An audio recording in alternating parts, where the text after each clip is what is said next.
The New Gate is an immersive next-gen VR MMORPG in which players pick from 7 unique species and adventure freely throughout the sandbox, carving their own story by defeating powerful monsters with comrades and doing much more. One day the New Gate turned into a death game when players were unable to log out, and their demise in the game correlated with the loss of their lives in the real world. Shin rose through this ordeal and made a name for himself as a powerful player, defeating monsters and saving his comrades. It was deduced that to free themselves from this nightmare, they had to fight their way to the end. Shin set off from his home base and left his NPC party to solo the game. After blazing through the challenges, the elite player is faced with the final boss. After a few exchanges with the powerful foe, he lands some critical hits and defeats the boss with perfect sword technique I presume he learned from Mihawk. With the Gatekeeper origin conquered, Shin acquires the titles Critical, Achiever, and Liberator. The system also informs him that the dungeon has been cleared and players can now log out. Shin summons a scroll to check if everyone managed to leave the game. The names of the players begin to disappear from the scroll, indicating that they are successfully signing off. After a short while, all other names disappear from the scroll apart from his, as he prepares to say goodbye to the game. The gate opens again to his surprise, and he's overwhelmed by a bright light. He regains consciousness on a field and wonders if he's still in the game since he's dressed the same. Shin picks up a petal that lands next to him and realizes that it feels too realistic. This is far beyond the massive strides VR technology has come. He opens the system window and notices that all his stats have improved significantly and wonders if this is a result of gaining those titles after defeating the final boss. Shin assumes that he should also be able to log out since he beat the game, but he sees that there is no option for him to do so. He checks the network scroll and is told that he's no longer connected, so the page cannot be displayed. It finally dawns on him that this is his new reality, and he has been isekai'd into a real-life version of the game. He rolls around in frustration for a moment before gathering himself again. Shin summons a light bird that guides him back to his home base. He runs across the landscape and reaches a town, but he doesn't remember there being a wall there. He thinks nothing of it, and continues his marathon. Soon he arrives at his HQ and walks in on Tira getting disturbed by some men who are looking for her master. She explains to them that her master will not be back for a while, but they refuse to understand and drag her outside the barrier, which triggers a monster to appear. The men run away, leaving her to get attacked, but Shin intercepts and swiftly deals with the creature. In the process, he learns that he can adjust the power of his magic skills and physical attacks, but it will impose some strain on him. He awkwardly informs Tira that he's home, which is called the Moon Sanctum. The two go inside where Tira expresses her gratitude for the save, and they do the usual introductions. The elf questions if he knows her master since he stated that he's home. He doesn't know who she's referring to till she mentions Rizar's name. He wants to make sure that they are talking about the same person, so he gives a description of her silver hair and the fact that she's a high elf. Since the Moon Sanctum exists, he doesn't see why she also can't be around. The guy notices that Tira is getting a bit defensive and reveals that he and her master have a long history. He queries on her whereabouts, but the apprentice is not ready to give out such information so quickly. They just met, and she's on high alert, because the other people were looking for her too. But she is willing to take a message to deliver when her master comes back since that is her job. Each message costs 1,000 jewels. Shin whips out a jowls, since that is the only currency he has. He brings it out for Tira to see, and the receptionist is shocked to find out that the guy has an item box. She discloses that only kings and elders of a limited number of species can use them. To make matters stranger, he has a gold jowl coin, which are items for amplifying magic. One of those is worth at least 10 billion jewels. The guy is shocked to hear this because in the game, jowls were the smallest form of currency. Tira is curious on who Shin is, so he informs her that he's just an ordinary adventurer. In terms of species, he's a high human. The elf is shocked to hear this because high humans went extinct. She clarifies that normal humans are still around like the ones that harassed her earlier. There were 6 high humans, and they went missing during the Dusk of Prosperity 500 years ago. Shin is oblivious to what she's talking about. The elf explains that it was a major historical event when high humans and many other people vanished. Shin concludes that she must be referring to the tens of thousands of players who were able to log out due to him defeating the boss. If that's the case, then this world is 500 years after the events of the game. He thanks her for giving him such vital information and hands over the jowl coin, and is looking forward to them getting to know each other better. Tira doesn't think he heard him earlier when she explained the worth of the coin, and wonders what kind of idiot would give something so valuable so easily. The guy points to himself, letting her know that he's that kind of fool. She would like to confirm that he will not ask for it back before accepting it. She has always dreamed of holding one and admires it. He's sure that it should be useful to her since elves can use magic. She's surprised to learn that she looks like an elf to him, Shin uses this as an opportunity to rizz her up a little and says that she's a beautiful black-haired elf girl, even though her hair looks purple to me. Tiara can't believe this because she had her master cast an illusion spell on her. She explains how black-haired elves are a cursed symbol of misfortune. Monsters began attacking her village frequently because of the curse, so she was kicked out.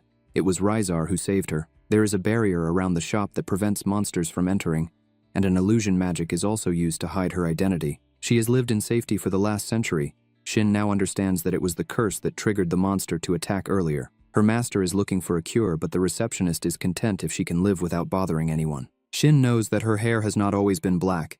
It just turned that color one day. After hearing this, the higher human checks his skill screen and analyzes her. The system informs him that it's a random occurring phenomenon called a cursed gift that causes her symptoms. He enlightens her that there is a way to remove it. He casts a purifying spell on her which removes the curse, but only a bit of her hair changes back to normal. To Shin's surprise, she thanks him and is grateful that she got a portion of her hair back, which she hasn't seen in over 100 years. Shin suggests she exit the barrier to confirm that the curse has been lifted. He assures her that if any monsters attack, he will defeat them. Tiara nervously takes a step out expecting the worst, but she slowly gets more comfortable and is taken aback by the views that she hasn't seen in a century. Not a single monster attacked, meaning the purification worked. She can't help but cry when looking at how vast the sky is. The two return to the moon sanctum. Tiara is interested to know what he intends to do next, because her master will not be back for a while. Shin decides to check out the nearby town, because he needs to learn more about the world. If Rhizar is around, that means that the other support characters exist too. Tiara gives him a letter of introduction for his journey to the Byrelict Kingdom. He assumes that it's the walled-off place he passed earlier. The letter should allow him to enter the kingdom without queuing in the inspection line. She's confident that he's worthy of it since he lifted her curse, and from his actions, the elf can tell that he's stupidly good-natured. The letter isn't enough to express how grateful she is. The receptionist will notify him when her master returns. He arrives at the kingdom and can't believe how well the letter worked. The guard lets him know that they also act as identification papers that can get him an audience with the king. Shin is escorted to the Adventurers Guild. He enters, and Celica the receptionist directs him upstairs to register. There he meets her younger twin Celica, who briefs him on the procedures. He waits at the guild restaurant since it takes a whole day to create a guild card. He looks around and notices that most people are using copper and iron weapons, and all their armor is either made from leather or iron. The people's equipment is of a lower quality than in the game. He's surprised to see Celica serve him his food. The lady explains that she helps them when it gets busy. She joins him while he eats and asks if he has a letter of introduction from the Moon Sanctum. He confirms this, and she would like to verify its authenticity in a private room. It will be conducted by the guildmaster. Turns out that it's the guy who was standing next to Celica when he first entered the hall. The boss formally introduces himself as Barlux. He gets straight to the point and asks to see his letter from the Moon Sanctum. He verifies its authenticity by placing his own next to it. They both begin to glow. The guild leader explains that legit letters of introduction resonate when they are placed near each other. He guesses that something major must have happened if Tiara forgot to explain how the letter works. The document allows the holder to enter most nations without an inspection, and they are accepted by all guilds. As he is already aware, they can grant an audience with a monarch in some places.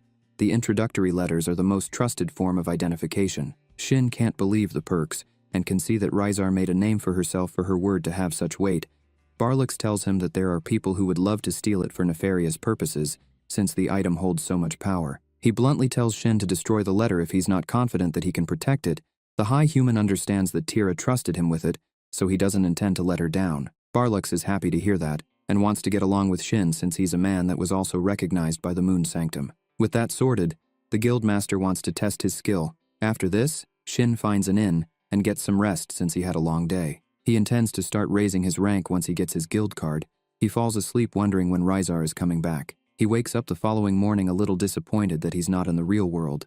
Shin gets a change of clothes to match his bottom-ranked adventurer status. Celica gives him a guild card when he returns to the hall. She explains that there are 9 adventurer ranks from G to SS. Completing jobs earns points which allows one to rank up.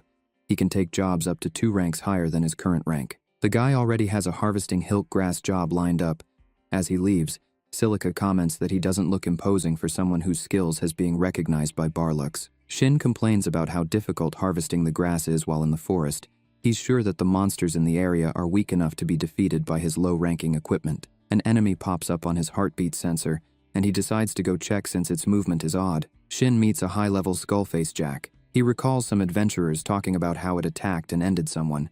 Shin lunges first, but it blocks. He can see that it's a unique creature because he has never seen an undead monster wielding a light-type sword. He continues his assault, but it does little damage, and his blade is already worn out. It only has one blow left, so he removes his limiter. His power explodes and he lands a critical hit on the monster's core, defeating it. His blade shatters in the process. Unfortunately, the light weapon is sent flying. He's a little disappointed, but he has got a gemstone from the creature. With that encounter, he has figured out how strong he is in this new world, and confirms that it's a real-life version of the game he played, and can't wait to have some fun. Meanwhile, the light sword lands in the king's castle, causing a commotion. The guards rush into the room and are gobsmacked. Lady Royan gives the order for them to call an appraiser to determine the weapon's material composition. She also wants them to find out who launched it into the castle. The lady is sure that whoever performed this feat is powerful indeed. Meanwhile, Shin arrives back in town to find a crowd gathered around some badly injured adventurers. He is told that they were attacked by a skull face in the northern woods. He guesses that the wreckage he saw was the aftermath of the attack. He makes his way to the guild, which is busy due to the skullface incident. He informs Celica that he has defeated the skullface Jack and has recovered the gem. The receptionist is flabbergasted hearing this. He also adds that the creature was wielding a massive sword, and he shattered his own in the process of defeating it. Celica makes him aware that such a monster is not easily slain. Els joins the conversation and is shocked to hear that Shin defeated the monster alone. He confesses that he has no way to prove it. The high human didn't loot its gear because it was unimpressive. Els lets him know that one would need to be at B rank or have a small fortune to be able to acquire Jack-level gear. She suggests they examine the gem since it contains the monster's mana. They should be able to clarify his claims. Shin learns that the northern wood has the ripe environment for creating the undead. The savage monsters take a lot of lives in that area, so lingering grudges of the fallen fuse together to birth the undead. However, the mana of the woods isn't strong, so it's rare to see a Jack-level monster. Shin reveals that the skullface had a level of 359. The ladies are shocked to hear this. Els tells Celica to quickly confirm this with the gem. The elf is surprised by how nonchalant he is about the whole situation. If what he says is true, that means Shin alone is as strong as an A-rank party.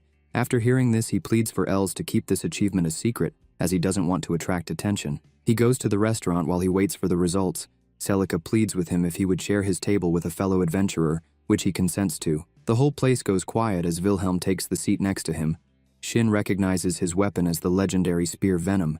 Its abilities rival those of mythic arms. The high human checks his tablemate's level, and it's 188. Wilhelm guesses that he's a new adventurer since he's not intimidated by him. The spearman introduces himself as a hunter of the undead. The others cringe when Shin asks about his pale skin. Wilhelm tells him that his weapon has a drain ability. It consumes its victim's life force and transfers it to the wielder. After enjoying his meal with the vampire, he goes to the library to learn more about this new world. He picks out a couple of books and reads about the Dusk of Prosperity event. The guy now understands why the mass logging out of the players caused such a confusion. Shin learns of the different types of races in this world, which are the same as the game he played. During that interval, Barlux calls a special council to confirm that the Skullface Jack has been slain. Aldi is shocked that the Slayer didn't take its armor. Els informs him that the person responsible said he wasn't impressed with the loot. Royal comments on how strange those who have letters of introduction are. Barlux tries to argue the point, but the fact that he has one is proof of the claim. The old man lets everyone know that the level of the gem has been appraised, and it's as stated by the Slayer. Barlux is just worried that they might be monsters of a similar caliber in the area.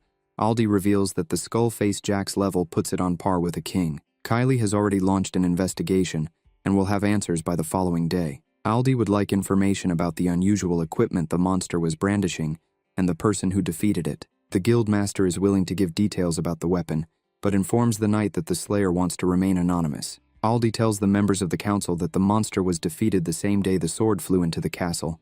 Some believe that the two incidents are related. He drops the bombshell that the sword is permanently enchanted with light element, and is made of an alloy of magic steel and mithril. This means that the weapon is comparable to, if not greater than, their nation's royal sword. That is why it is imperative to get more details about the Slayer, as he defeated a monster wielding such a blade. We cut to Shin, who has obtained some meat skewers after a long day of learning. He wonders what to do next when he spots a beast girl called Millie, looking interested in his food. He offers her some, which she takes and calls him a nice guy. He makes sure that she's not lost. The beast girl points to Wilhelm as the one who's to pick her up.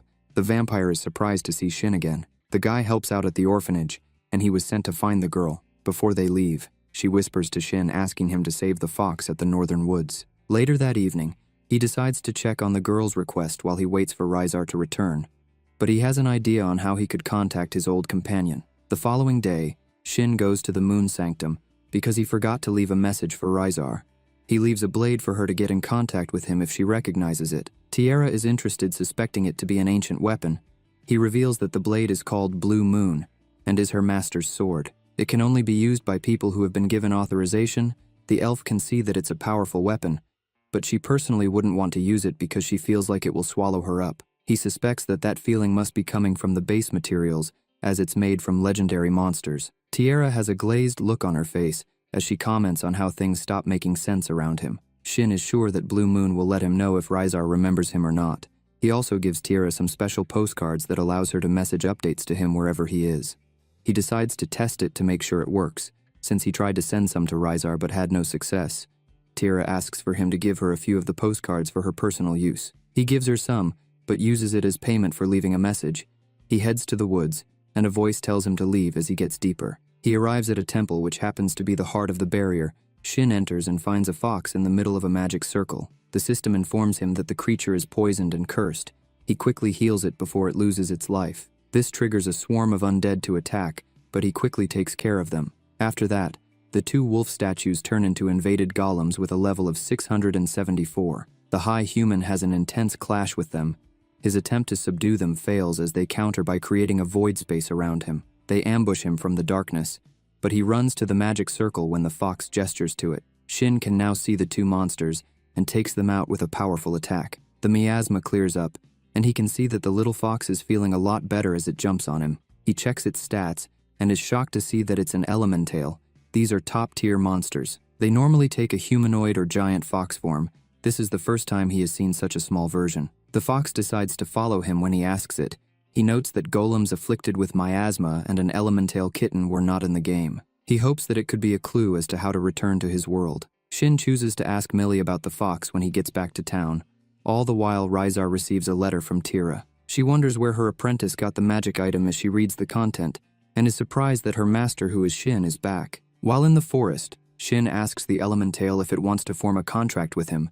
This will keep the creature's level and species hidden. The two will also be able to be together all the time. The little fox loves the sound of that and agrees. They put their foreheads together, and after Shin utters some words, the contract is formed, which is signified by the crest appearing on both their arms. The high human names the little fox Yuzuha, and it seems to approve of it. He receives a message from Tira informing him that she has contacted their master and is waiting for a response. It dawns on Shin that he didn't consider that the apprentice's messages might go through.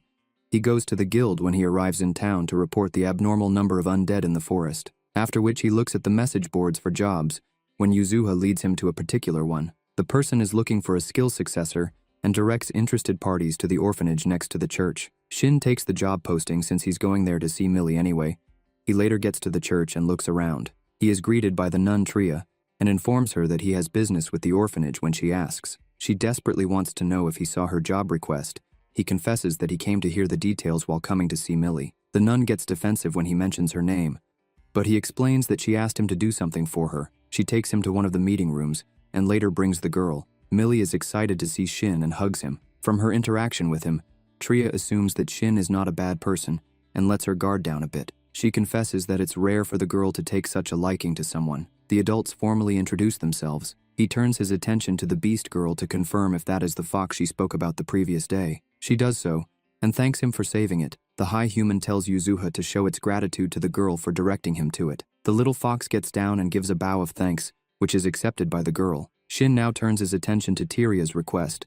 She assumes that he has a skill if he came after seeing the post. From her tone, he guesses that skill holders are rare in this world, unlike the game. The nun reveals that she's looking for someone who has the Purify skill so that they can teach it to her. She is aware that what she's requesting is a big deal, and Shin agrees. From his reaction, she suspects that he might know how to teach it to someone. The guy admits to having the ability, but whether he teaches it depends on her. She figures that she wants to discuss his reward. Shin makes it clear that he doesn't want monetary compensation.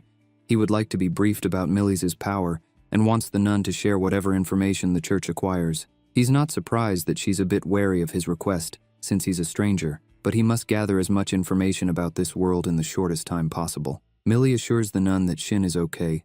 This gives her the confidence to accept his terms and conditions. He just wants them to inform him if someone comes in and says something of interest. The guy is not expecting them to be some sort of spy syndicate. Tria discloses that Millie possesses the title known as Star Composer. The girl gets unexpected visions, and they have never been wrong. The nun is sure that she asked him for the favor because she saw something. Shin is certain that people with nefarious intention will come after her if they found out about this power. Tria is aware of this, which is why she has warned associates to be wary of who they mention this to. Wilhelm's association with the orphanage acts as a deterrent, so most people leave the children alone. Since she accepted his compensation, he formally agrees to the job. The nun lets him know that it will be the former priest's granddaughter that she would like to learn the purify skill. The church would be in a better place if she was to inherit it. Just from hearing this, Shin guesses that they are in a predicament. They take a break, and the high human goes to interact with the rest of the children. They play with the little fox. One of the older children asks Shin if he's the one who will save them. The girl discloses how the new priest taking over the place wants to close the orphanage. For one to head the church, they must be able to use a special skill. Shin now understands why they need purify. The old priest's granddaughter, Lacia, would have a stronger claim to head the church if she had a skill. The kids confess their dislike for the priest, since he's someone who only cares about money. Tria later comes out and sees that the children have warmed up to Shin. He returns inside to meet Lacia. The girl stumbles on her words as she introduces herself. The senior nun admits that the girl can be careless, but she's hardworking. He makes it clear to her that whether she learns the skill is up to her. Shin questions about where large numbers of high-level undead appear. Tria states that the ghost plane are rather infamous. Wilhelm busts into the room to find out who took the job. He hostilely asks Shin of his objective and what information the nuns told him. He confesses that they basically told him everything. The vampire warns the nuns not to be so trusting, but they inform him that Millie gave them the go-ahead. He also falls in line after hearing this. Shin promises that he will not tell anyone of Millie's power or do anything underhanded. Wilhelm threatens to end him if he does. The beast girl calms him down, allowing Shin to explain how to get the purify skill. He first gets them to promise not to tell anyone. The high human states one must defeat 200 undead, which are over level 150 to gain the skill, while also holding an item called a holy prayer orb. Landing a finishing blow counts as an extermination, so he will incapacitate the undead so that she can finish them off. He also tells them that he has the prayer orb, which is difficult to obtain. The vampire is still not trusting of Shin, so he decides to join them. That night he gets to know Shin better by inviting him for a drink. The vampire asks him if he's a chosen one. These are people born with skills, title, and knowledge that they shouldn't have. Shin doesn't think he's one when he confirms that these people don't have memories of their past lives like him. As they talk the night away, Shin can see that Wilhelm is just a good guy that people misunderstand. Their conversation is interrupted when he receives a message from Tira, informing him that she received a response from Rizar. She will return as soon as she finishes her mission. The system gives him an important notification, and when he touches it, his letter of introduction pops up. This prompts the vampire to pull his out, and they both resonate. The guys are surprised that the other has one. The following day, they go to the ghost plane and they take out the undead as planned. They do this till they reach a barrier set up by the guild to keep higher-ranked undead contained. The vampire uses his card to gain access. They disable some monsters for Lacia to take out with her heal. Shin informs her that she will be level 150 by the time she learns Purify. This has to be the biggest handout in this world's history. The girl screams when Wilhelm brings out a terrible creature for her to finish off. Elsewhere on the ghost plane, Lady Rohan uses the new obtained weapon to defeat high-level Skullface Jacks. She is impressed by how much easier it is to beat them. She admires the sword for a moment before expressing her worries about the other group. Rizar volunteers to deal with it. The elf comes in clutch and swiftly defeats the monster that the other unit was struggling with. They all look at her with admiration. Rizar casts a wide heal that restores everyone back to health, so they thank her for her kindness. The chief goes on his knees to properly show his gratitude because he saw no way for them to defeat the monster. But Rizar draws the humble card and informs him that it was only possible because of the leader and his men. The leader knows this is Cap and thinks within himself that they had to dispatch elite units to take on the monsters, since certain undead shouldn't have been able to leave the ghost planes. Despite their large group, they were unable to defeat the monster that Rizar took down alone. But he isn't surprised, since she is someone who earned the favor of a high human. She interrupts his thoughts to tell him that she will search the area, just in case there are more irregular undead that might have been missed in the report. Before leaving, she notifies him to launch the device she gave him if they encounter any danger. While doing the Naruto run through the forest, she says to herself how she cannot wait to see her master again. Elsewhere, Will is faced with one of the monsters which he easily takes down, but he allows Lassia to complete the final blow with her heel. While doing this, she is surrounded by a golden light that alarms both her and Will, but Shin assures them not to worry, and enlightens them that this is standard procedure of what happens when a new skill is learned. Will notices that she is spaced out, and frantically calls out to her with concern, but she tells him that she is fine, and all that was happening was that her mind was flooded with images of how to use her newly acquired Purify skill. She is grateful because now she would be able to save the orphans, so Shin congratulates her on this amazing achievement. He suggests they leave the sealed area after taking a short break, but as they speak, his familiar senses something in the distance which Shin is then alerted to. His gaze pulls the other two's eyesight towards the sky, and something wonderful is taking place in the heavens. Will is pretty concerned, but Lassia just sees it to be beautiful. Will discloses that what they are looking at is the magic matter that animates the undead. This matter is drained from the monsters to the point where they disappear. All the magic accumulates into one mass, and then falls from the sky in the form of a very, very big skeleton monster. Lassia looks up in horror. I bet she doesn't think it's beautiful now. The stats for the monster is displayed, and it has a level of 804 with a HP level of times 3.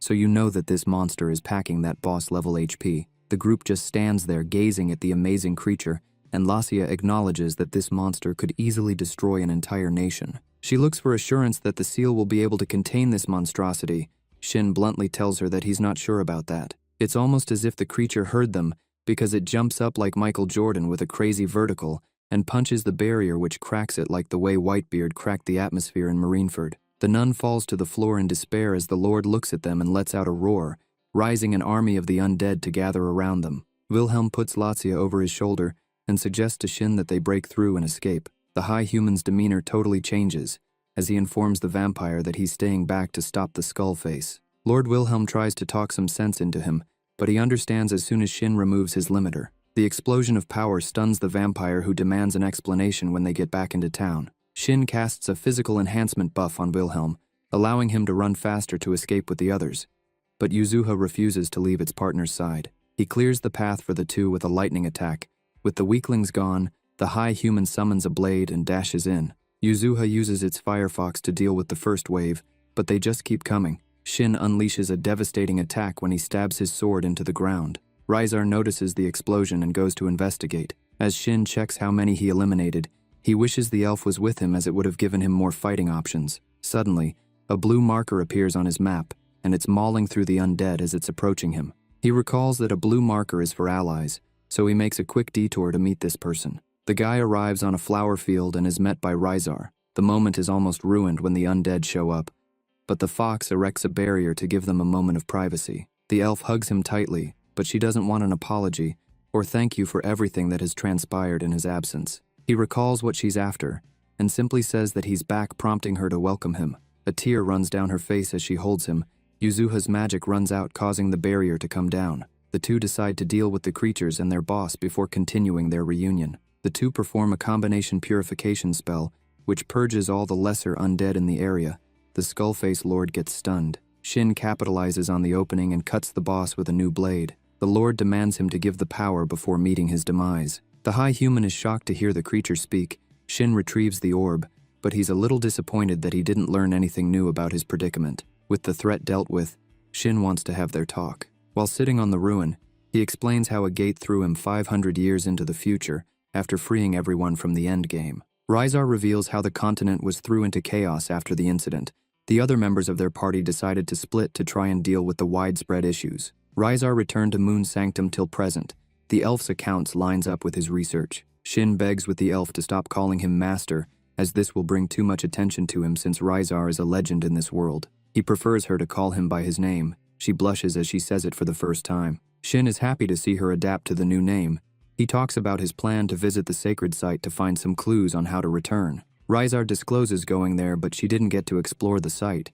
She's a little sad hearing that Shin would leave back to his world if given the chance. He is surprised to learn that she remembered everything from the time the world was a game. The sun lights up the place, and Rysar wants to match the weather by changing the topic to a more cheerful one. Shin suggests they go back to the sanctum to throw a return party. She turns her attention to Yuzuha. He lets her know that it's an elemental, and she points out its 3 tails. Yuzuha stuns the duo when it talks, explaining that this ability was restored when the miasma disappeared. Shin figures that it must have been the Skullface Lord's doing. The high human asks the fox not to speak in front of people and to also merge its 3 tails into one to further blend in. It does so perfectly.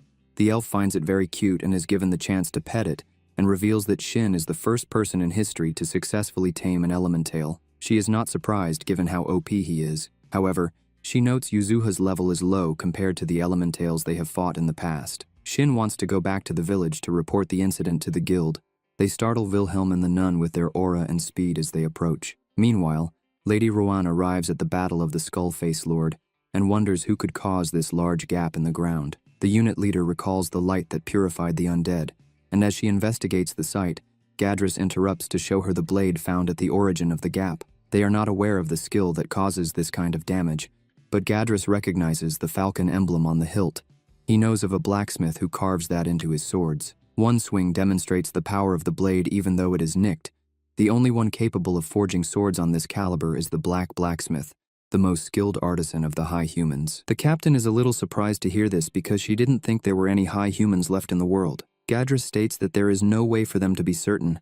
However, they know that the person that they are dealing with is crazy enough to treat a weapon of this caliber like a disposable spoon. Rowan recalls that the Black Blacksmith owns the Moon Sanctum, so she suggests they pay the place a visit when they return. The Vice wonders what her action would be if they found out that high humans are back. The captain reveals her intention to challenge him to a duel and make him her husband, as such a human would make a fine spouse. He pleads for her not to suddenly attack if they encounter the legendary smith and claim that she's testing his skill. The captain assures him that she has more common sense than that. Elsewhere, Wilhelm demands that Shin reveal his identity because Rysar doesn't submit to any ordinary person. The elf is happy to see the vampire again.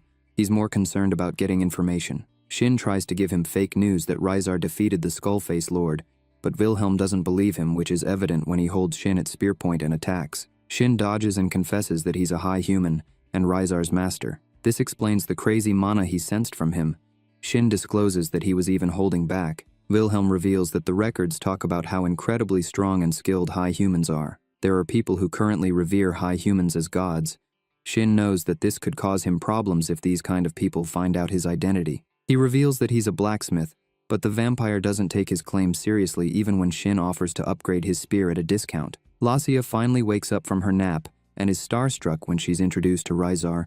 The party continues back to the town, but the nun is still travel sick from moving at such speed when they had to escape. Wilhelm carries her and is happy to part ways with Shin when they arrive at the gate since he completed his job to teach Lassia the Purify skill. The vampire feels like any other problem is their issue to deal with. Shin gives Wilhelm a message card to contact him if things go wrong. The vampire tries to reject the help, but Shin doesn't intend to abandon the first friend he made in town and the kids he's trying to protect. The guy takes it after hearing this, and they give each other a knowing nod before the vampire returns to the church. Rysar reveals that Shin has always had this character, where he doesn't boast about his overwhelming strength, but he always protects the weak. She is in amazement thinking about this, and follows as he gives the order for them to go to the Moon Sanctum. They arrive, and Tira is confused as to why her master has turned up with Shin. Rysar informs her that he is the owner of the Moon Sanctum. She didn't take him seriously when he introduced himself as a high human, but with Rysar's confirmation, she has no other option but to believe this. She realizes that this means that Shin is her boss, and apologizes for acting in such a casual manner. He assures her that everything is cool, and prefers them to keep their current dynamic. He uses this time to also introduce his elemental partner Yuzuha. The elf is shocked to hear it talk. They all gather for some dinner, and Shin is impressed by the spread. Tierra confesses that she has never seen dishes like this before. The high human doesn't regret giving Rysar the ingredients to make this meal. Tierra wonders what kind of ingredients are they, because there is an aura around the food. Shin is a little confused because he doesn't see anything.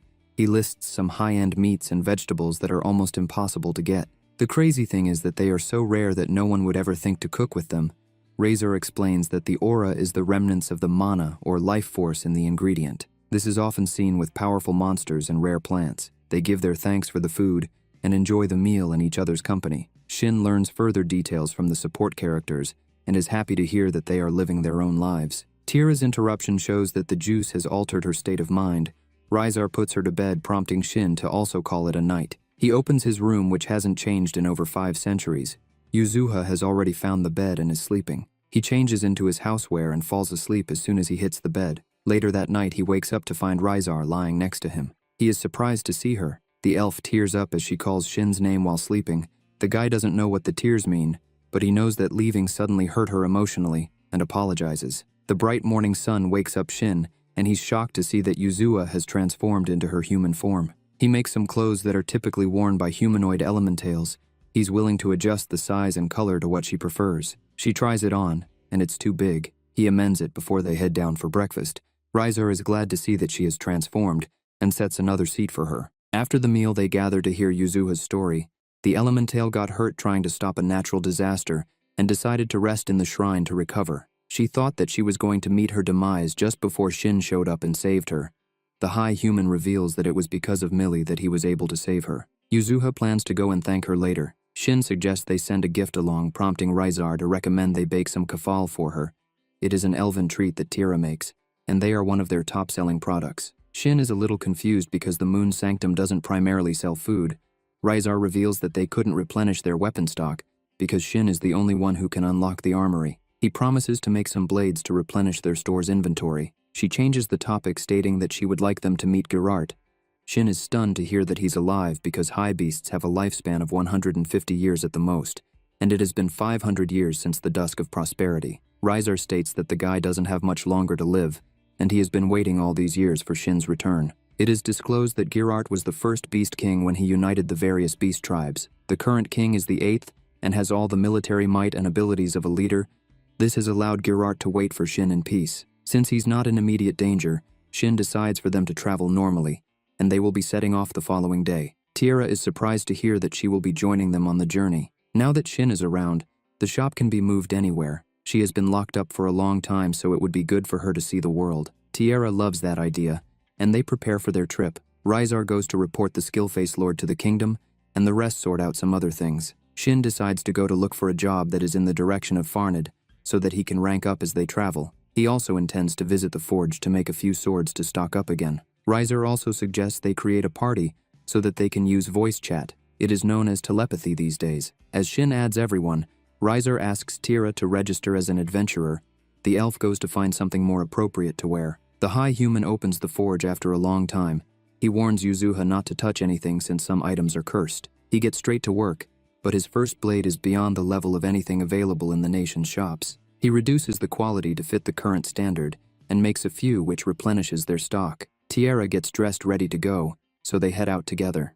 The trio arrive in town, and Tierra is amazed by how many people are around. Shin makes her aware that the numbers she's currently seeing is on the sparse side. She has only ever heard about crowds from the people who came to the shop. The high human equates her excitement to a child visiting an amusement park for the first time. He suggests they complete their errands first, so that they can use their remaining time to do whatever they want. She loves the sound of that idea, and hastily grabs Shin, leading him to the guild. He's so happy to see her comfortable being outside, unlike when they first met. She soon realizes that she doesn't know where they are going when he asks her. Shin now takes the lead, and the elf notices that they are holding hands and blushes. The high human gets promoted to E rank to his surprise because he has not completed a single job. Celica explains that they have confirmed that he defeated a high-ranking skullface and a horde of skeletons. She personally thinks that he should have been promoted to rank A.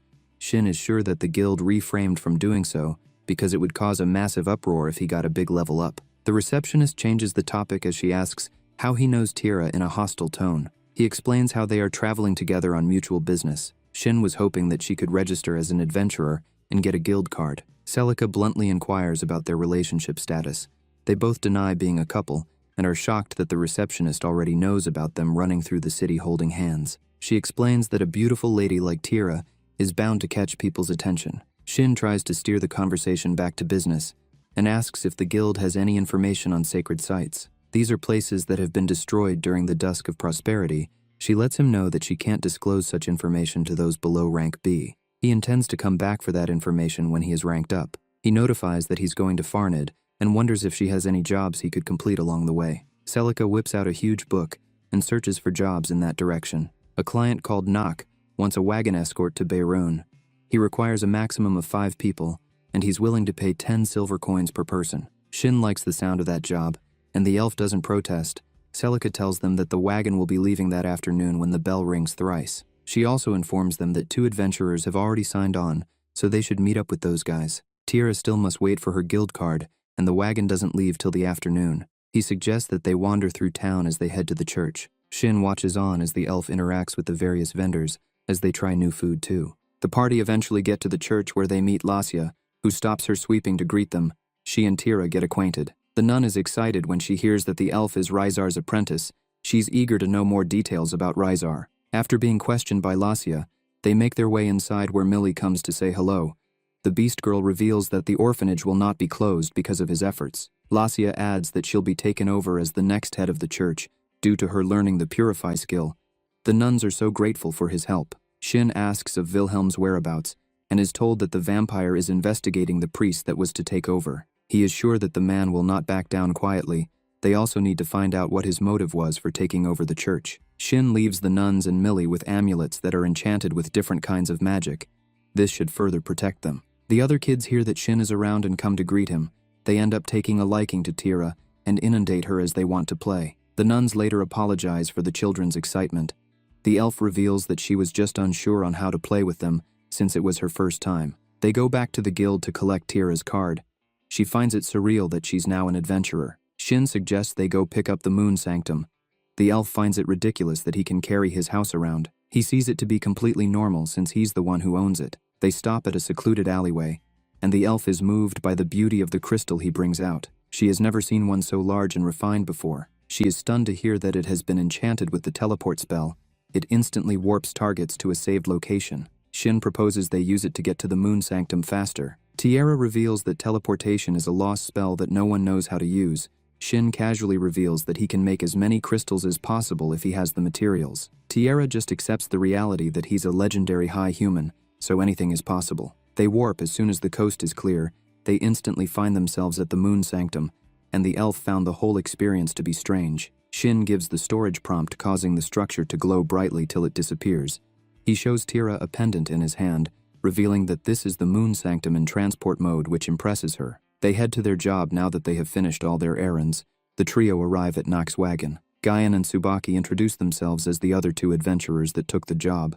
Their exchange of pleasantries is interrupted by Nock. He gives a warm greeting and expresses his hope that they can get him to Bayern safely. The merchant gets on the driver's seat and sets off. Meanwhile, the king has an emergency meeting when word reaches them of the moon sanctum's disappearance. The monarch is very troubled because this is a structure that survived the dusk of prosperity and kept the strongest individuals, as well as the high-level monsters, from breaching its barrier. It is a mystical shop, made from lost technology. He feels like this incident could be a multi-kingdom problem. The princess asks about Rizar, and is told that the elf is journeying to the castle as they speak. She suggests to her father that they wait till Rizar arrives, because they don't have enough information to act, so the wise king agrees. Meanwhile, Guyan wants to know if Shin and Tira have taken a life before. The elf is a little confused. So Shin explains that it's not uncommon for fights to break out during escort missions. They are more likely to be attacked by bandits more than monsters. Tsubaki reveals that people tend to underestimate her because she's small, but still gives them all the beats. Shin is happy to hear that she can throw hands. While on the topic of fighting, he feels like it would be a good opportunity to find out what they are all capable of doing in a fight. Guyan goes first, revealing that he's a samurai by trade and is an A-rank adventurer. He confesses his uselessness when it comes to magic. Tsubaki states that she's a boxer who is currently at E rank. She can also cast support spells to boost speed. Tierra introduces herself as an alchemist who uses a bow and sword. She can also cast simple healing spells and is a G rank adventurer. Shin is the last to reveal that he's an E rank samurai who can cast fire and lightning magic. He also introduces Yuzuha as his monster familiar. Guyan is surprised to hear of a samurai who uses magic. He's sure that Shin underwent some unusual training. Tsubaki wants to know if he's from Hinamoto, which is the headquarters of several samurai and shinobi guilds. The nation was built around them, so devoting oneself to battle is the culture over there. The Dragnir reveals the names of the guilds, and Shin is surprised that a whole country was built around the factions from the game. The wagon suddenly stops, prompting the party to come out to a bandit ambush. The leader asks the merchant to leave all his money and cargo if they don't want to meet their demise. Shin calmly tells Nock to go inside the wagon and instructs Yuzuha to defend him while Guyan and himself assess the situation. Since their attackers' numbers are low, the adventurers stand ready to fight. Tira stays hidden but is anxious, since she has never taken a life before. She notices the other bandits that hide in the bushes. All the while, Tsubaki catches the eyes of one of the criminals. They make some obscene comments about her which makes Shin livid. The elf gets worried when she senses his bloodlust. She prefers the happy version of Shin. The leader reveals that they have intel that their party mainly consists of E rank and lower adventurers, with the Dragnir being the only A rank. The bandits know it's going to be impossible for him to fight, while also protecting his weaker party members. This only confirms that this is a targeted attack. Shin wants to know where they got their information from. The elf gathers the courage to take out the people in the bushes. The bandit leader gives the order for his men to attack. Tsubaki defeats one guy using flashing vigor. As he falls, he notes that this is not a technique that an E rank should be able to use. Guyan and Shin cut down the rest, leaving the leader stunned. This should have been an easy job because they have magic swords, and their levels should be higher than the adventurers. Shin walks over and cuts his blade before beating him up mercilessly. They tie him up, and the high human demands to know where he got his information from. Shin is still livid, so Tira calms him down with a pillow hug. She walks away, leaving him confused. The elf gets embarrassed, but her master used to do that to calm her down.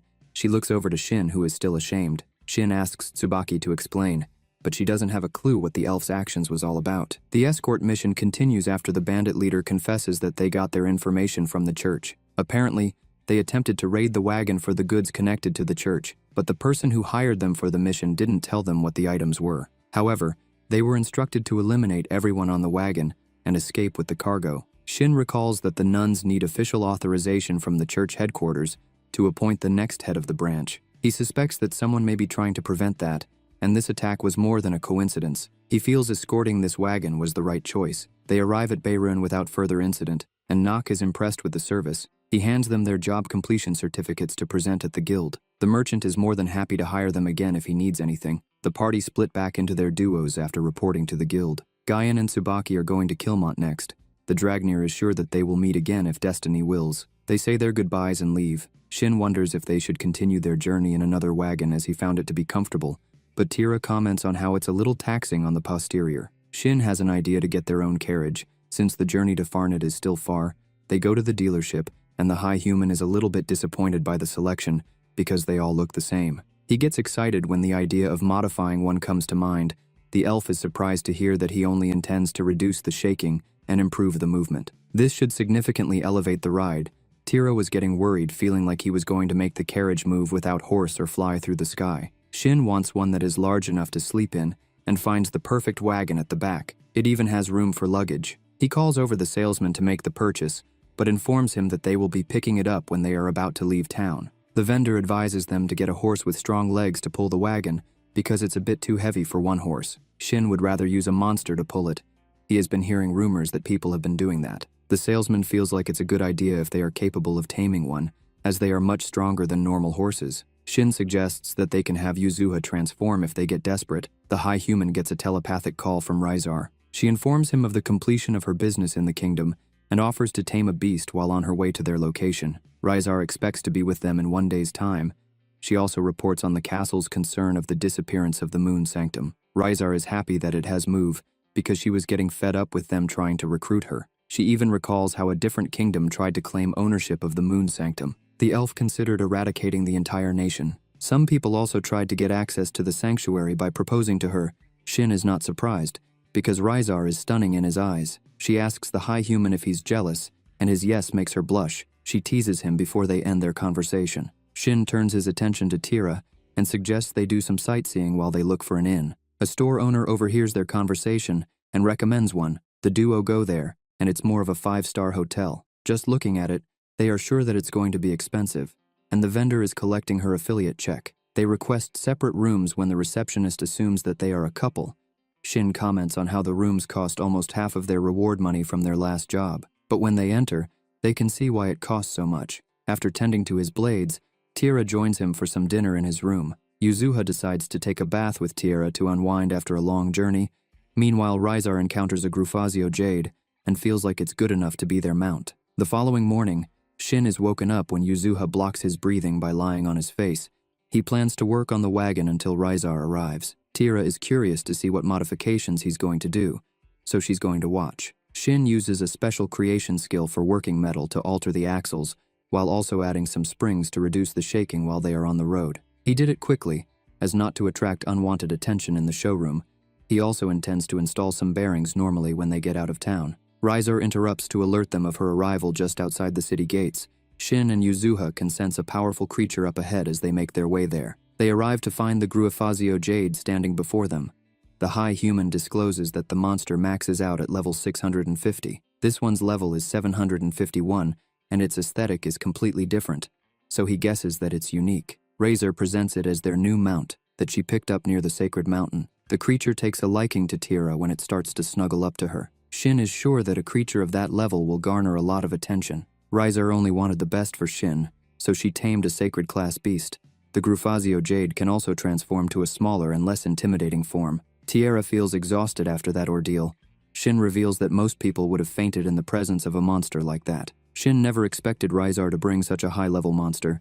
She starts to feel sad after hearing their comments hinting that she went overboard. The high human assures her that there is no problem with it, and finds it cool to have a sacred beast pull their wagon. Yuzuha translates the beast speech, informing the party that they can count on it. Rysar reveals that the name of the creature is Shimmer, and it can use illusion and thunder skills. After the introductions are complete, they strap the beast to the wagon. Shin alerts Shimmer that their first destination is Farned to see Gerart. The creature dashes ahead, but the modification on the wagon allows the ride to be smooth to the point that Rysar comments on how it outperforms a royal carriage. All the while, Yuzuha talks with Shimmer and learns that it used to rule the sacred mountain with his mother until she was taken out by an adventurer. Shin feels a little guilty because he used to do the same thing in the game. Shimmer ran away and was saved by an elf girl. The main reason he followed Rysar was because she smelled familiar to that elf, and drops the bombshell that the girl that saved him was Tira. She recalls doing this over 100 years ago. The elf is happy to see the creature doing well. After hearing this, Rysar offers to transfer ownership of Shimmer to Tira. Her lower level shouldn't be an issue as long as both parties agree. They stop along the way for Rysar to dissolve her contract with the Gruifazio. This allows Tira to create a new one with the sacred beast. She almost collapses after, so they decide to set up camp for the night. While she rests with the creatures, Rysar and Shin talk around the fire. Shin is sure that Rysar let Tira have the creature so that it could protect her, which she confirms. They can't always be at her side, so she would feel better knowing that Shimmer is with her when Tira eventually chooses her own path. Shin uses this opportunity to thank Rysar for all the support she gives him. She gets shy but lets him know that he can count on her. They travel a little longer till they arrive at the Farned and are met by Gerart's grandchildren. Shin notes that they are high level. After trading greetings, the party are escorted to the mansion. The high human stores their carriage. Shimmer transforms into an even smaller size. They are in awe of the property when they enter the compound. The indirect tour comes to an end when the party is led into a room where Gerart waits with some other elders. He's so happy to lay eyes on Shin as he didn't expect to see him again in his lifetime. Shin is equally surprised to see him alive. Gitart officially introduces Wolfgang, the king of the beasts, and his daughter Quore, and his two confidants Vanku and Rajim Dolk. Shin states his race and expresses his pleasure meeting them. The first king laughs, asking his old friend to talk more casually because he was only joking about the formal talk. The more relaxed approach will put everyone at ease, because they know high humans to be legendary beings that should be feared and revered. With the greeting completed, the two friends sit and reminisce about the many battles they fought when the odds were stacked against them. However, they came out the victors after defeating thousands of enemies. Gitart tries to tell Shin about some of the important things that has happened in the last 500 years. The high human lets him know that Rysar told him about how he founded a nation. The first Beast King is a little salty that she ruined his boasting point. They knew that he would exaggerate things, which is why she just told him the facts. She excuses herself to go make some tea. Gitart wants to hear about Shin's exploits during that period. It's evening by the time Shin finishes his story. The tea has also been finished by the time too. The Beastman now understands why he couldn't find his master despite looking for him for so long. He can see that Shin has gotten himself into some strange trouble. The lad agrees. But the silver lining is that he gets to live this life as an OP high human. Gitart also agrees that this is a good thing for him too. The first king gets to business, and reveals that he has less than a month to live. He has been feeling like something is off for a few weeks now. But when Rysar told him about Shin's return, he was certain. Time has begun flowing for him again, as if it was waiting for Shin to come back. Gitart feels like maybe it might be that the gods of their world might have heard his prayers. The first king asks Shin to duel him. Rysar listens in as Gitart reveals that he wants to fight the high human, who happens to be the strongest warrior. He also wants to know how many fangs are effective against a superhuman. Shin realizes that he intends to die in battle like a warrior, and accepts. Rysar walks off a little sad. Gitart intends to tell his people about this fight, but he's sure that his two advisors already know. Those two fought countless battles with him after Shin disappeared. They are also two of the longest-lived type of beasts. However, they are all getting old, and he feels like it's time the nation was freed from their influence. The current King Wolfgang is an exceptional ruler, Gitart agrees, and highlights how the guy listens to the people and can sympathize with them. He lets Shin know that his only regret is that he hasn't dueled him when the High Human asks. That night he gathers the main people to inform them that he has found the place he wants to meet his maker. They all know that he doesn't have long to live, so he has asked Shin to duel him before his time is up. This will take place in a week's time. Quore stands up surprised that the others have taken this news so calmly. She sits back down and accepts the verdict when Gitart outlines how long he has lived for. He has watched his companions fall, their sons perish, and has cared for their grandchildren on their deathbeds. He will learn why he has lived for so long in a week's time. He wants them all to be there to see it. He officially sets the Relua forest as the battlefield. Shin sits in his room watching the moon in disbelief that he must fight his friend just when they have reunited. Gitart also retires to his quarters and looks at the same moon, remembering the regret he felt when Shin disappeared. The world became so bland for the first king without his master. As time went on, he gave up on his gift. The countdown begins, and Shin just relaxes and eats with everyone. The day before the duel, Shin restores Gitart's gauntlets to their previous condition. I am shocked that they were in such good condition considering he had been using them for 500 years. The two friends sit on the eve of the duel, and Gitart asks about Rysar, and if he will leave her and return to his world if possible. As sad as it would make Shin, he will choose to return back to his world. He wanted that happy ever after, but it doesn't seem like everyone gets that. The following day they take the carriage to the forest, and Gitart thinks that it's a perfect day for a duel. Rysar informs the two that they will wait at the top of a cliff. Shin wants her to deal with any stray attacks that go flying. She assures them that they can fight to their heart's content. The elf bows to the High Human, stating that she will leave the first king in his hands. The other members of the party wish Shin the best of luck. The beast people also say their final goodbyes to their first king. Wolfgang promises to never forget his teachings and assures him that he will take care of the kingdom and its people. Quore also states that she will become a warrior worthy of the first king's bloodline. The two fighters jump off the cliff after saying their goodbyes. The retainers don't think they have seen a smile on Gitart's face in a long time.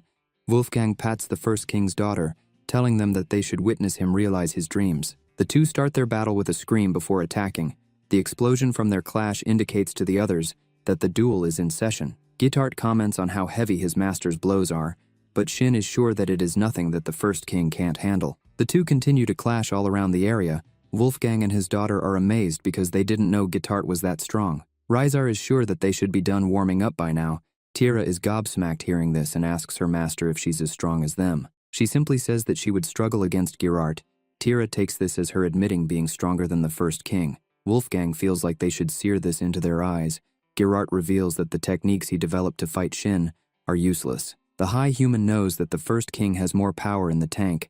Gitart decides to transform into his single fang mode. His speed is increased exponentially as he dodges Shin's attack and counters, but the High Human manages to block. The first king unleashes his ultimate technique that knocks Shin through the forest as he tries to block it. Gitart follows up with a chain of techniques. He can see that his friend trained for centuries to perfect this skill, and he feels like he's being disrespectful if he doesn't get serious. Shin loads up his own attack, and Gitart fires another ultimate blow. The shockwave created is stunning. Both their weapons disintegrate, but Shin is left open. Gitart reaches his limit, which only allows him to tap Shin as his blow. The first king stumbles back and falls against a rock as he transforms back to his base form. He's happy to have landed a hit on a High Human. He wants to see Shin's max power as his final wish. The High Human leaps back and finishes the fight by unleashing his full power. Gitart can't believe that his power is even greater than he imagined. The others are also in awe. Shin brings his friend back and lets everyone know that he landed a blow on a High Human, which means Gitart ascended to a high level. The retainer points out how the first king is smiling, meaning he left the world without a single regret. The whole nation later gathers as they put their hero to rest. They transform and let out a howl to commemorate his passing. Shin later cries in the privacy of his room, and Rysar is there to comfort the guy. She assures him that it's okay for him to be sad. After the crying session, the trio go into town, and Shin is a little confused as to why the ladies are dressed like beast people. They explain that elves stand out, so disguising themselves helps them blend in. Tierra is impressed by how realistic the ears and tails behave once equipped. Shin can't believe that something he made as a joke has found such a serious application. Rysar gets shy after finding out that Shin thinks that the disguise looks good on her. She walks ahead, stating that they must hurry to meet Schweid. The Dragnir nation of Kilmont is allied with Farnid, and Schweid was sent as their representative at the funeral. The High Dragnir was one of Shin's support characters. so he must meet up with his old friend. They arrive where the representatives of various nations are staying. It is revealed that Schweid was the first king of Kilmont, but since the nation stabilized, he stepped down and now lives a life of leisure. They wait in a room and are soon joined by Schweid. He bows to Shin after excusing his aid. He's ready to fight beside Shin again. The high human forgot how uptight he was. The master tells him to be less formal, and Reiser assures him that he can relax. They briefly discuss Gerardt's passing before moving on to what comes next. Schweid expresses his wish to join Shin in his exploration of the sacred place. He joins the party so that they can use telepathy to keep in contact, because he must go back to Kilmont to deal with one thing. Before Schweid goes, Shin summons Dragnir's personal weapon Nagazuki and gives it back to him. He is overjoyed to have it back in his hand. He notices that the weapon is more powerful. The high human reveals that his mana control improved as he was repairing Gerardt's equipment. The spear is 5 times mightier than the previous version. Quore is amazed by what she hears. After their meeting, the party head to the Adventurers Guild to take a quest. Shin wants to increase his rank to C before leaving. To aid with this, they chose a goblin-slaying quest. Quore wishes to join them, stating that she will tend to her work, regrowing the Relua forest later. She is to oversee the area to its pre-dual state. The high human takes interest in this, since he is one of the culprits that caused the damage. They got out to hunt the goblins first before heading to the forest to ensure that it's returned to normal. Once that is done, Shin goes back to the guild to confirm his slayer job. The receptionist informs him that he has a letter from Barlux, the guild master of the Baerlicht branch. Shin has been summoned by the kingdom's palace and is urged to come as soon as possible. The guy suspects that it has got something to do with the skull-faced Jack he defeated and the sword he sent flying into the castle. Quore wished she could have joined them, but she can't leave the Beast Nation now. The high human tries to cheer her up and quickly changes the topic because he wants to meet Wolfgang to give him something. That night he's granted an audience with the Beast King, where he gives him Gerardt's Death Moon gauntlets. His predecessor wanted him to have it. Shin has also given him full control to transfer it to whom he wants in the future. Wolfgang tries it on and can't believe the power and promises to take good care of them. The following day the party leaves, and they are seen off by the king and his daughter. The trio decide to teleport back to Baerlicht, since the summons is urgent. They arrive at the old location of the Moon Sanctum. Shin notices that the area is being watched. He's happy that he used his stealth skill to hide their arrival. The party stop by the guild where the twin receptionists are not shocked by his summons, since Shin is not an ordinary adventurer. They also comment on the fact that he's always traveling with beautiful women. Shin makes it clear that he has some male acquaintances, and lists Wilhelm as one. The place goes quiet, because the vampire has a foreboding reputation. Also, the receptionist agrees with Shin that Wilhelm is an exceptional man. The conversation ends when he is told that the guildmaster is ready to see him. The high human enters and is greeted by Royal the Mage. The guy appraises gems for the guild and is the one who assessed the first skull-faced gem he brought. The palace also enlisted his services for the inspection of the massive white sword that crashed into Ryon's room. It is revealed that she's the second princess of the kingdom. This incident caused quite a stir, but no one was hurt. But the main issue is the sword. It is on the same level as the kingdom's royal blade. The interesting thing is that residual mana from the skullface he defeated was found on the sword, meaning the one who eliminated it is the one who sent the blade flying. Because he has a letter of introduction from the Moon Sanctum, the incident can be overlooked. However, Rion wants to meet him since she has defeated a skullface before. After the meeting, he informs the others of what was discussed, and Rizar is sure that they are going to aggressively try and recruit him, since a kingdom's chosen one impacts a nation's power on the world stage. The elf lets him know not to be shocked if they even want to marry him off. She suggests that he tells them that he's engaged to her, or even Tira. They all have a joke about it. The following day, Shin wears his Sunday best for his meeting with the second princess. After some checks, he's escorted by Gadris. He checks his level and can see that they are trying to make a statement by having one of the most powerful men in their kingdom lead him. The guy is presented to Rion. She quickly drops the formal talk and wants to confirm if that was the sword the skullface he fought was wielding. He confirms this. The princess can imagine that the creature was strong.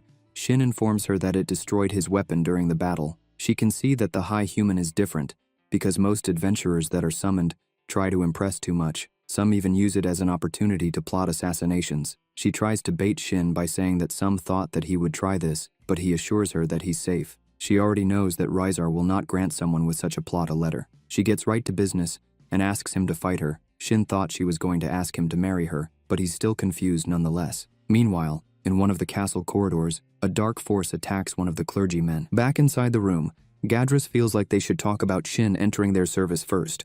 Rion doesn't agree, and thinks that confirming his abilities comes first. The assistant is sure that there is a more delicate way to ask for the fight, as her tone of requesting is not befitting of a princess. Rion leaves all the ladylike behavior to her younger sister. She picks up the high-level sword and asks Shin to follow her. The high human taps Gadris's shoulders, as if to assure him that he understands the situation. The assistant is grateful to hear this. They make their way to a room with a teleportation point and traverse to a training ground that was allegedly built for battles between chosen ones. They are not entirely sure what purpose it served, since teleportation points are ancient technology. Shin now understands why they have access to the supposedly lost magic. The princess cuts the small talk and wants to start fighting. She allows Shin to choose the type of weapon he intends to use from the rack, and she does the same. Rion loves her great swords. Gardris is the referee. The princess reminds Shin that it's a duel to test his skills, so she expects him to take it a little seriously. The high human asks her to go easy on him. They waste no time and clash as soon as the assistant gives them the go-ahead. She's impressed that he dodged her unorthodox attack because she let go of her blade and kicked. Shin can see that she's a chosen one and adjusts his stats accordingly. They both deploy the same skill, meaning the next exchange is going to be decided by skill. Rion shatters the ground with her attack and wrecks her blade. Shin is sure that he would be in the afterlife if he didn't dodge that strike. He wants them to end the duel as a draw, because it will not be easy if they are going to fight till a winner is declared. The princess would love to continue to fight. He highlights the state of her weapon, and she's not surprised.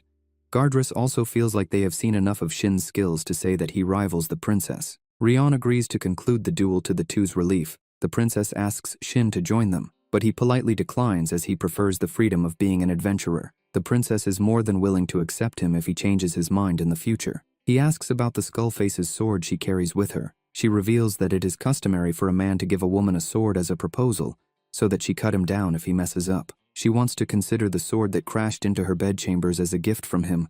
Shin doesn't want to get married, so to avoid that, and the criminal charges for launching the sword into the castle, Rion intends to treat the blade as a tribute. She wants to keep the blade, and is willing to pay top money for it. Shin gives it to her, but all he wants is to be left to work as an adventurer, and given access to the restricted zones of the magical library. She is more than happy to grant that. Meanwhile, a possessed Cardinal Greril takes out the guards outside the transportation room and makes his way inside. The trio are shocked to see the knocked-out guards when they return.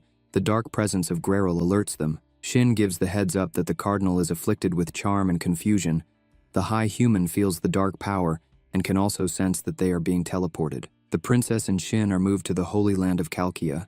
Rion is surprised that a priest as powerful as Greril lost his mind. Shin uses his telepathy to communicate with Rysar. The elf is so panicked when Shin suddenly disappeared, as her PTSD kicks in from the last incident. He assures her that he's still around. He explains the situation to her, and the fact that Cardinal was being controlled by someone. Rysar reveals that mind-affecting skills are taboo, and it is punished by death if anyone is found to have such skills. Even royalty are not spared. Shin is reluctant to use the teleport spell since it's lost magic, and will only put him on the kingdom's radar. He tells Rysar to go to the castle and handle the culprit. She is to also tell the king that Rion is safe. Shin wants them to meet in Valmer when the elf has taken care of the issue. Tiara is happy to hear that their boss is fine. Rysar informs her of the urgent business at the palace that they must attend to. As they make their way there, Rysar drops the bombshell that this was caused by a demon. These are monsters born from miasma, and they make people suffer. They can also disguise themselves as other monsters to blend in.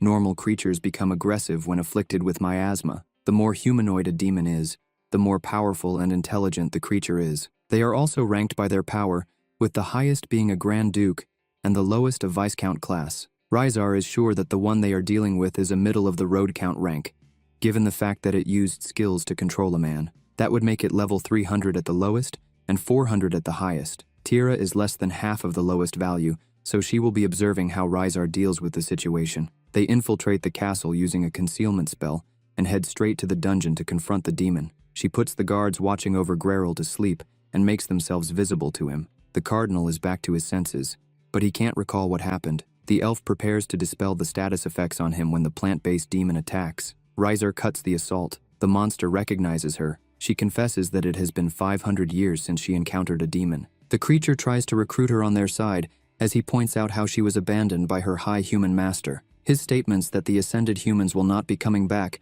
prompts Rysar to show him that he's wrong by cutting him down with the blue moon blade. The demon figures that the high humans are back if she's wielding that weapon, The elf confidently walks to the king's meeting room, where they are gathered to find Rion. Riser comes with good news as she reports the situation to the monarch. Greril is pardoned, since he was controlled by a demon. The king is shocked to hear that humanity's enemies from the legends are still active. They are happy to hear that the princess and Shin are safe. The elf suggests they keep this incident quiet, as it would unnerve the general populace if word got out. Riser excuses herself and departs for Valmer to meet up with Shin. She runs, and Tira follows as she rides on Shimmer, terrified at the speed that they are traveling at. All the while, Rion informs Shin that the Holy Lands are cities that fell during the dusk of prosperity. This is her first time entering one. According to sources, it takes several chosen ones to defeat monsters that appear within the area. Fortunately for them, the princess was teleported with the Skullface's sword. Shin assures her that he will be fine when she wonders how he's going to navigate without a weapon. His main goal is to avoid Rion from learning how strong he is because he's sure that she will not leave him alone. However, the high human knows that it's going to be difficult for them to escape without using his abnormal strength. The princess reveals that through their past investigations on the ruin, they found a small door on the south side. She suspects that there is a device for opening and closing the gate inside. Shin wants to take a shortcut straight to the gate. He tries to leap over one of the walls, but he finds himself back to where he started. After doing this a couple more times, he has a theory, so they proceed through the ruined streets till they reach a ball of light. This confirms his thoughts. The city has become a dungeon, but it works differently from a standard one. They can only reach the exit by following a set route, and trying to do otherwise will lead to getting sent back to the start. They have to use the spheres to guide them and defeat any monsters along the way to be victorious. The princess is happy that she got teleported with someone so competent. Shin is confident that the sphere should teleport them to the next part of the dungeon. He decides to go ahead to make sure that everything is clear before Rion follows. Given how important she is, this is necessary. Internally, he also notes that this allows him to clear any dangerous monster without hiding his strength. Rion promises to repay the favor. They move to the next area and meet a monster along the way. Shin summons a weapon and does a combination attack that defeats the creature. The princess is surprised by how easy it was to dispatch a Holy Land monster. The high human reveals his weapon to be a mid-tier mythic blade when Rion takes interest. She comments on how impressive the sword is. Internally, Shin makes fun of her because he has more powerful weapons in stock. He has officially caught the princess's eye.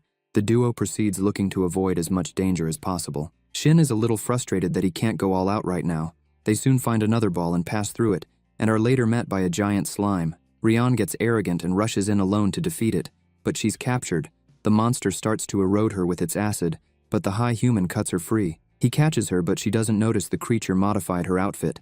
The two show some excellent teamwork to destroy the core of the monster. The princess notices that Shin is getting freer with her and finds it refreshing. Shin sees her wardrobe malfunction and turns away as he points it out. He gives her some new clothes, which prompts the question why he's so prepared. He tries to downplay his resourcefulness. They continue after that little break, and Shin learns that Rion only knows few beginner-level magic spells. This will not be effective against monsters they are facing. He contacts Razar to consult with her to find out if it's okay to teach the princess imitation enchantment. It's not as powerful as the normal spells, but it should work as a stopgap measure. The elf agrees since it's an emergency. Shin teaches her how to use her magic to enhance her weapon with elemental magic. Rion buffs the blade with fire magic and cuts a stone cleanly. Shin warns her that this technique quickly destroys weapons that are not at legendary rank. The princess is confused that he's taught her such a valuable spell. He feels like less people will meet their demise due to monsters if such a skill was more widespread. She starts to feel bad that he's helping her so much. The only thing he requests is that she protect her kingdom and people, so she agrees to that. The two make good progress as the gate comes into view. Shin suddenly gets a feeling like something is sucking him in. They also notice an unusual giant monster egg blocking the way. The two conclude that a unique creature is inside. The shell cracks, and a griffin pops out to Shin's surprise. The creature attacks them with ice, but the high human grabs Rion and evades it. The princess becomes shy and asks him to put her down. They formulate a plan where Shin acts as a decoy which will allow Rion to strike from the back. They head out and execute it perfectly, and Shin comes in and lands a powerful fire attack, which removes the creature's head. The duo is shocked to see that its head regenerated.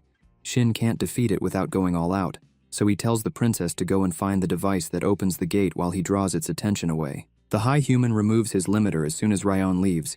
He defeats the ice griffin 30 times, and it keeps on regenerating. Shin feels like he might have to seal the creature because it's impervious to physical and magical attacks. The vacuum sensation washes over Shin again. He notices that it's coming from the core of the creature. The force becomes more prominent. Shin tries to attack it with fire magic, but it gets absorbed. He starts to get pulled, but Shin develops some plot armor as he glows. This somehow stops the suction from acting on him. His boost in power allows him to cut down the creature once and for all. He himself is confused by the power he just tapped into. During that interim, the princess found the device to open the gate. She returns to inform Shin, and is shocked to see that the creature has been completely defeated. They leave the ruined city as they say goodbye to the dungeon. Their next stop is Valmer, where they will link up with the others. They use the mountains as a waypoint so that they don't get lost. Shin later updates Razar on their progress. The elf gets jealous to hear that he will be camping out with the princess. After their catch-up, she asks Shimmer if he can run faster because she can't have those two spending too much quality time together. Meanwhile, Shin takes the first watch and gives Rion a hot drink to enjoy before sleeping. She is impressed with his item box and wishes she can have someone like him in their kingdom. She snuggles up to Shin as she opens up about how nice it is to have normal interactions, since everyone is always polite because of her royal status. He allows her to sit next to him for a little while.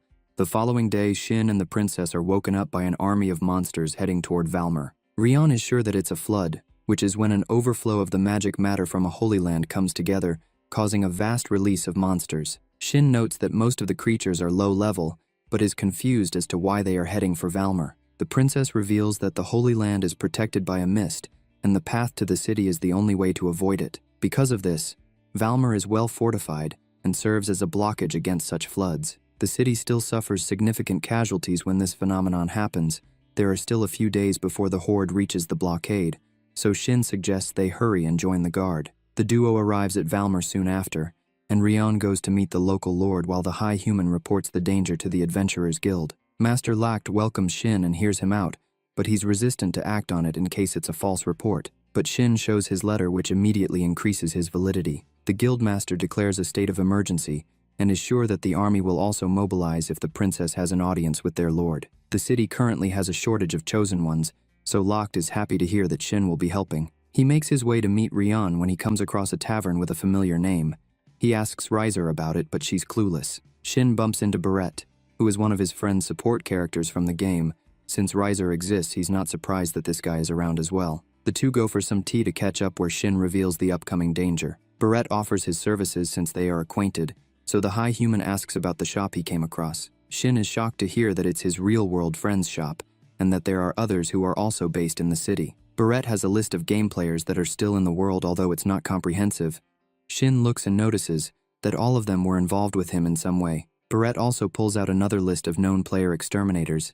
He's surprised that Shin is not aware of this, because it was Rizar who suggested they look for these bad actors when they were first discovered in the world. Barrett teases Shin, stating that she betrayed him by not telling him about such pivotal information. Shin guesses that there is a good reason why Rizar didn't. The support character excuses himself to prepare for the monster attack, since the abundance of material from the battle should allow him to make some big money. Shin goes to do some more research on the floods, and found that there is usually a powerful individual that normally appears among the lower-level monsters. Given the size of this current flood, he's confident that one will turn up. Tierra and Yuzuha meet up with Shin when they get to the city, but Rizar goes to check in with the Lord. The following day, they go to meet the Chosen Ones at the Noble's castle.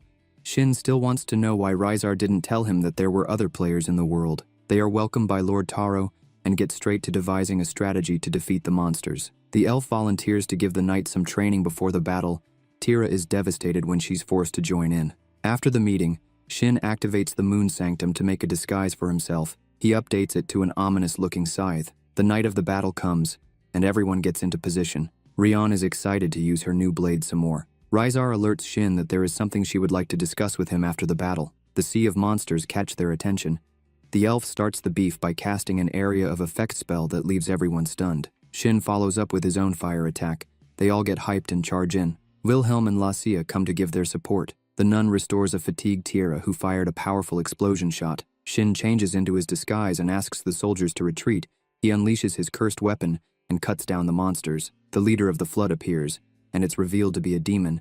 Shin removes his limiter and cuts it down swiftly. Thanks to his quick action, there were no casualties on the human side during the battle. The Lord holds a ball to reward those who fought admirably against the monsters, but Wilhelm and Laika don't stay. Shin enters with Tira and Rizar by his side, leaving the crowd speechless. They are later joined by the princess who jokes around with Shin, but Rizar gets jealous and excuses herself. He later finds the elf and they discuss her not telling him about the other players. She didn't want him to become cold and distant, just like when they were hunting the player exterminators in the game. She was able to deal with it back then because she had little sense of self, but now that things are real, she doesn't think she can bear it. Shin hugs and refuses to punish her for the withholding of information, but he doesn't want any secrets between them. Rizar wants to know if Shin still loves a lady called Marino from his real life. He tells her straight that he still is. The elf plants one on him, revealing that she will not give up on him, and professes her love. She goes back inside to continue hostilities with the princess over Shin. After the ball, the party moved to the next town with this bottom-of-the-shelf-ass animation, bringing the season to an end. Don't forget to like, comment, and subscribe if you enjoyed the video. Okay.